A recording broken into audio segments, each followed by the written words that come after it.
ಕಿವಿ ಕೇಳದ ಹಾಗೂ ಮಾತು ಬಾರದ ವ್ಯಕ್ತಿಯನ್ನ ಕೊಲೆ ಮಾಡಿದ ಆರೋಪದಡಿ ಇಬ್ಬರು ಆರೋಪಿಗಳನ್ನ ಬಂಧಿಸುವಲ್ಲಿ ನಂಜನಗೂಡು ಗ್ರಾಮಾಂತರ ಠಾಣಾ ಪೊಲೀಸರು ಯಶಸ್ವಿಯಾಗಿದ್ದಾರೆ. ವಿಚಿತ್ರವೆಂದರೆ ಬಂಧಿತ ಆರೋಪಿಗಳು ಕಿವಿ ಕೇಳದ ಮಾತು ಬಾರದವರೇ ಆಗಿದ್ದಾರೆ.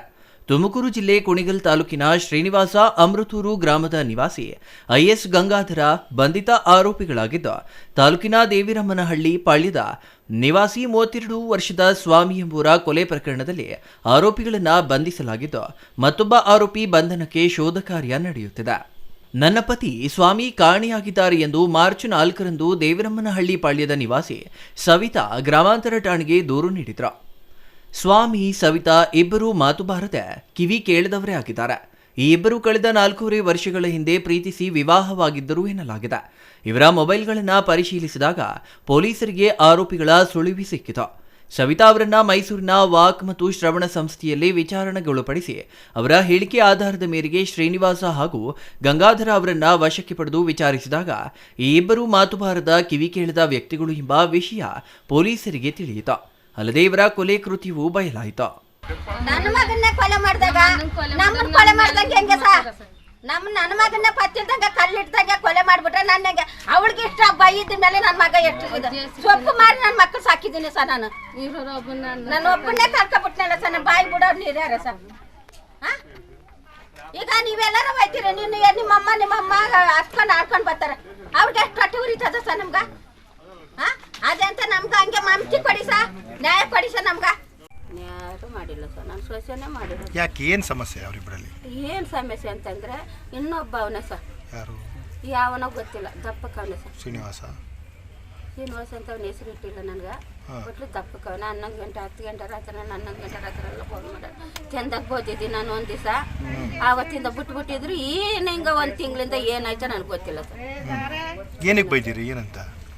ಏನಂತ ಬೈತಿದ್ದೆ? ನನ್ನ ಸ್ವಚ್ಛತವ ನಿನ್ಗೇನು ಮಾತು, ಏನು ಕತೆ, ನಾನು ಸ್ವಚ್ಛತೆ ಮಾತಾಡಬೇಡ, ಗಂಡಳು ಗರ್ತಿ ಹಂಗಂತ ಬೋಯ್ತಾ ಇದ್ದೆ. ಅಲ್ಲಿಗೆ ಬಿಟ್ಬಿಟ್ಟು ಆಯ್ತು ಸಾರಿ ಅಮ್ಮ ನಾನು ಮಾತಾಡಲ್ಲಕ್ಕೆ ಅಂತ ಬಿಟ್ಬಿಟ್ಟಿದ್ದೆ.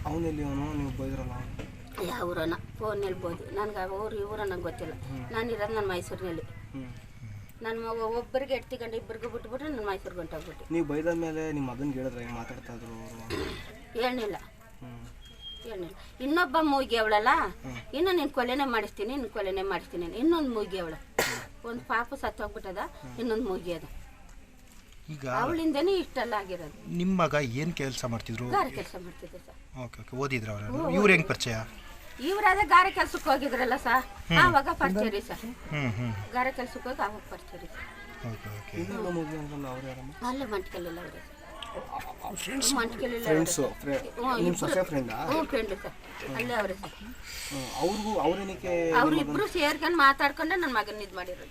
ವಿಚಾರಣೆಯ ವೇಳೆ ಸವಿತಾಗೆ ಆರೋಪಿ ಶ್ರೀನಿವಾಸನ ಪರಿಚಯವಿರುವುದು ಮಾತ್ರವಲ್ಲದೆ ಇಬ್ಬರು ಪರಸ್ಪರ ವಿಡಿಯೋ ಕಾಲ್ ಮೂಲಕ ಸಂಪರ್ಕದಲ್ಲಿದ್ದರು ಎಂಬುದು ತಿಳಿದು ಬಂದಿದೆ.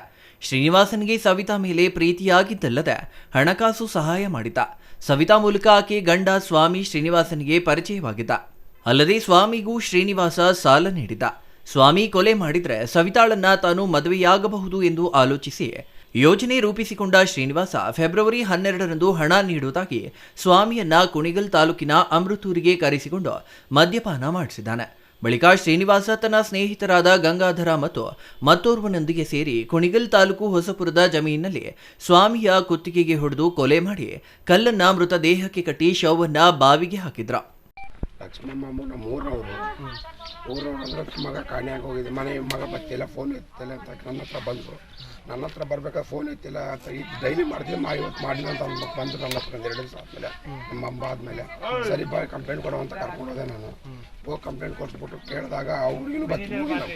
ಅವ್ರ ಹೆಂಡತಿ ಸವಿತಾನವರು ಕೂಡ ಅವ್ರ ಜೊತೆ ಬಂದರು ಕಂಪ್ಲೇಂಟ್ ಕೊಡೋ ಅಂದದಕ್ಕೆ ಎಲ್ಲರೂ ಬಂದರು. ಕೊಟ್ಟು ಅಲ್ಲಿ ಕಂಪ್ಲೇಂಟ್ ಕೊಟ್ಟಾದ್ಮೇಲೆ ಅಲ್ಲಿ ಬರ್ತಾ ಇದ್ರು ಹೋಯ್ತಿದ್ರು ಅಂತ ಇಡೀ ಊರಿಗೆ ಗೊತ್ತಿದೆ. ಅವರು ಅದೇ ಅವ್ರು ಯಾರು ಅಂತ ನಮ್ಗೆ ಯಾರಿಗೂ ಪರಿಚಯ ಇಲ್ಲ. ನಮ್ಗೆ ಯಾರಿಗೂ ಪರಿಚಯ. ಒಬ್ಬ ವ್ಯಕ್ತಿ ಬರ್ತಾ ಇದ್ದ ಅಂತ ಹೇಳ್ತಾ ಇದ್ರು. ಮನೆಗೆ ಬಂದು ಹೋಯ್ತಾ ಇದ್ರು. ಹಬ್ಬದಲ್ಲೂ ಕೂಡ ಬಂದು ಹೋಗಿದ್ದಾರೆ. ಅವರು ಹಬ್ಬದಲ್ಲೂ ಬಂದು ಹಬ್ಬ ಮಾಡ್ಕೊಂಡು ತಿನ್ಕೆಲ್ಲ ಹೋಗಿದ್ದಾರೆ. ಇಲ್ಲಿ ನಮ್ದು ಊರಿಂದ ನಾವು ಒಂದು ನೇಮ ಅಂತ ಇದೆ. ಆದ್ರೆ ನಮ್ಗೆ ಒಂದು ಅದು ಒಂದು ನೇಮ್ ಅಂತ ಇದೆ. ಆ ನೇಮದ ಪ್ರಕಾರ ನಾವು ಒಂದು 500 ರೂಪಾಯಿ ಕೊಟ್ಟಿರ್ತೀವಿ ಮನೆಗೂ ನಾವು ಒಂದು ಇದಕ್ಕೆ ಅಂತ ಕೊಟ್ಟಿರ್ತೀವಿ. ಅದನ್ನ 1 ವರ್ಷಕ್ಕೊಂದ್ಸತಿ ವಾಪಸ್ 500 ರೂಪಾಯಿ ಕೊಡಬೇಕು. ಅದನ್ನ ಕೊಡ್ತೀನಿ, ದುಡ್ಡು ಇರಲಿಲ್ಲ ಅಂತ ಹೇಳಿ ಕರೆಸ್ಕೊಂಡಿದ್ದಾರೆ, ಕೊಡ್ತೀನಿ ನಾನು ಬಾ ಅಂದ್ಬಿಟ್ಟು ಅವ್ರನ್ನ ಕರೆಸ್ಕೊಂಡಿದ್ದಾರೆ, ಸ್ವಾಮಿಯನ್ನವ್ರನ್ನ ಕರೆಸ್ಕೊಂಡಿದ್ದಾರೆ. ಯಾರು ಅವ್ರ ಫ್ರೆಂಡ್ ಮೂಗ್ರ ಅವ್ರಿಗೆ ಈಗ ಬರ್ತಾ ಇದ್ರಲ್ಲ ಅವ್ರ ಫ್ರೆಂಡ್ ಮೂಗ್ರೆ ಕರೆಸ್ಕೊಂಡಿದ್ದಾರೆ. ಕರೆಸ್ಕೊಂಡು ಹೋಗಿ ಅಲ್ಲಿ ಅನಾಹುತವಾಗಿ ಏನು ಮಾಡಿದ್ದಾರೆ. ಅದು ಈ ಮಾಹಿತಿ ನಮ್ಗೆ ಪೊಲೀಸ್ನವರಿಂದ ಗೊತ್ತಾದದ್ದು ಈಗ 3 ದಿವಸದಲ್ಲಿ ಗೊತ್ತಾಗೋದು ನಮ್ಗೆ. ಹಬ್ಬಕ್ಕೆ ದುಡ್ಡು ಕೊಡ್ತೀವಿ ನಾವು ಇದಕ್ಕೆ ಮಾಹಿತಿ ಕೊಟ್ಟಿರೋದು ಪೊಲೀಸ್ನವ್ರು. ಈಗ ನಮ್ಗೆ ತನಿಖೆ ಮಾಡಿ ಹೇಳಿದ ಮೇಲೆ ಈ ಥರ ಆಗಿದೆಯಪ್ಪ, ನಾವು ಕಂಪ್ಲೇಂಟ್ ಕೊಟ್ಟಿದಾಗ ಬಂದು ತನಿಖೆ ಮಾಡಿ ಹೇಳಿ ನಮ್ಗೆ ಈ ಥರ ಆಗಿದೆಯಪ್ಪ ಅಂತ ಹೇಳಿದ್ಮೇಲೆ ಸರಿ ಹಿಂಗಾಗಿದೆ ಅಂತ ಆಮೇಲೆ ನಮಗೆ ಮೊನ್ನೆ ಹೇಳಿದ್ರು, ಬನ್ನಿ ನಮ್ಮ ಕುಣಗಾಲ ಹತ್ರ ಈ ಥರ ಆಗಿದೆ, ಬನ್ನಿ ಕರ್ಕೊ ಬನ್ನಿ ಅಂತ. ಬನ್ನಿ ಎಲ್ಲರೂ ಅವ್ರ ಮಾಹಿತಿ ಫುಲ್ ಕೊಡಲಿಲ್ಲ, ಬನ್ನಿ ಅಲ್ಲಿ ನೋಡ್ಕೊಂಡು ಬರೋಣ ಅಂದ್ಬಿಟ್ಟು ಕರೆದ್ರು. ನಮ್ಮದು ನಿನ್ನೆ ಊರಬ್ಬ ಒಂದು ವಿಶೇಷ ಒಂದು ಮಡಿದು ಸರ್ ನಮ್ಗೆ ಇವತ್ತು ಬರೋದಕ್ಕಾಗಲ್ಲ, ಅದನ್ನೇನಿದೆ ಪ್ರೊಸೀಜರ್ ಮಾಡಿ ಮತ್ತೆ ನಾವು ತೀರ್ಸ್ಕೊಂಡು ಫೋನ್ ಮಾಡಿ ಸರ್ ಬರ್ತೀವಿ ಅಂತ ಕೇಳ್ಕೊಂಡ್ವು. ಇಲ್ಲಪ್ಪ ಬನ್ನಿ ಇವತ್ತು ನಿಮ್ಮ ಇದು ಮಾಡಿದ್ರು. ಸರ್ ಬರೋಕ್ಕಾಗಲ್ಲ, ಪರಿಸ್ಥಿತಿ ಹಿಂಗಿದೆ, ಊರಿಂದ ಒಂದು ಊಟ ಅಂತ ಇದೆ, ಅದ್ರ ಪ್ರಕಾರ ನಾವು ಇದು ಮಾಡಿದ್ವಿ ಸರ್. ಅದಾದಮೇಲೆ ಸರ್ ತಿರ್ಗಾ ನಮಗೆ ಕಾಲ್ ಮಾಡಿ ಹೇಳಿದ್ರು, ನಮ್ಮ ಹುಡುಗ ಒಬ್ಬ ಇದ್ದಾನೆ ಅಲ್ಲಿ ಅವ್ರ ಜೊತೆಲಿ, ಅವ್ರು ನಮ್ಮ ಹುಡುಗ ಕಳಿಸಿದ್ವು, ಅವ್ನು ಕಾಲ್ ಮಾಡಿ ಹೇಳಿದ್ರು ಹಿಂಗೆ ಆಗೋಗಿದೆ ಅಂತ ಹೇಳಿದ್ರು. ಇನ್ನು ಆರೋಪಿಗಳಾದ ಶ್ರೀನಿವಾಸ ಮತ್ತು ಗಂಗಾಧರ ಇಬ್ಬರನ್ನು ವಶಕ್ಕೆ ಪಡೆದ ಪೊಲೀಸರು ಹೊಸಪುರದಲ್ಲಿ ತನಿಖೆ ನಡೆಸಿ ಸ್ವಾಮಿಯ ಶವ ಪತ್ತೆ ಮಾಡಿದ್ದಾರೆ. ಅಲ್ಲದೆ ಅವರಿಂದ ಕೃತ್ಯಕ್ಕೆ ಬಳಸಿದ್ದ ಬೈಕು, ಮೊಬೈಲ್ ಫೋನ್ಗಳನ್ನು ವಶಪಡಿಸಿಕೊಂಡು ಆರೋಪಿಗಳನ್ನ ನ್ಯಾಯಾಂಗ ಬಂಧನಕ್ಕೆ ಒಪ್ಪಿಸಿದ್ದಾರೆ. Kumar, CTV news, Nanjangud.